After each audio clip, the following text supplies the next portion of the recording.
নন্দিত কণ্ঠশিল্পী রুনা লায়লার আজ জন্মদিন। বাংলা সঙ্গীতের ইতিহাসে অমর এক নাম রুনা লায়লা, যিনি দীর্ঘ 6 দশকের ক্যারিয়ারে সঙ্গীতকে দিয়েছেন অসংখ্য কালজয়ী সৃষ্টি, উপহার দিয়েছেন বহুভাষিক গানের বৈচিত্র্য। আজকের বিশেষ দিনটি তিনি বরাবরের মতোই পরিবারের ঘরোয়া আয়োজনে কাটাবেন। বর্তমান দেশের পরিস্থিতি বিবেচনায় এবছরও কোনো বিশেষ জাঁকজমক বা বর্ণাঢ্য অনুষ্ঠান রাখছেন না তিনি। পরিবারের সদস্যদের সঙ্গেই সময় কাটানোই তার কাছে সবচেয়ে বড় আনন্দের। 18টি ভাষায় গান গেয়ে বিশ্বজুড়ে স্বীকৃতি পাওয়া রুনা লায়লা সঙ্গীতাঙ্গনে এক বিস্ময়। বাংলা, হিন্দি, উর্দু, পাঞ্জাবি, গুজরাটি, সিন্ধি ও ইংরেজি সহ নানা ভাষায় তার গাওয়া গান ছড়িয়ে আছে কোটি মানুষের হৃদয়ে। দামাদাম মাস্ত কালান্দার তার ক্যারিয়ারের অন্যতম জনপ্রিয় গান, যা নতুন করে কোক স্টুডিও বাংলার 3য় সিজনে কণ্ঠায়িত হয়েছে।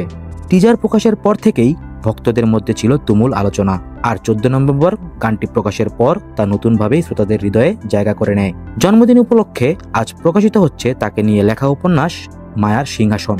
আব্দুল্লাহ আল মুক্তাদিরের রচিত এই গ্রন্থে রুনা লায়লার জীবনের সংগ্রাম, বিকাশ ও কিংবদন্তি হয়ে ওঠার গল্প উঠে এসেছে। এতে তুলে ধরা হয়েছে বাংলাদেশের জনসংস্কৃতিতে তার আবির্ভাব থেকে বর্তমান পর্যন্ত দীর্ঘযাত্রার নানা অধ্যায়। বইটি প্রকাশ করেছে চন্দ্রবিন্দু প্রকাশন।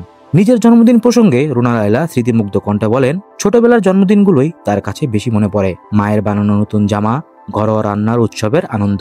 তিনি জানান, বাবা মা, বড় বোন দিনা লায়লা এবং পরিবারের সদস্যদের সহযোগিতা ছাড়া এতদূর আসা সম্ভব হতো না। হাজারো গানের প্রতিটি ছিল তার কাছে নতুন চ্যালেঞ্জ, নতুন শেখার পথ। আর আজও সেই চ্যালেঞ্জ তিনি নিতে ভালোবাসেন। শ্রোতাদের অগাধ ভালোবাসাই তাকে 6 দশক ধরে আলোকিত করেছে।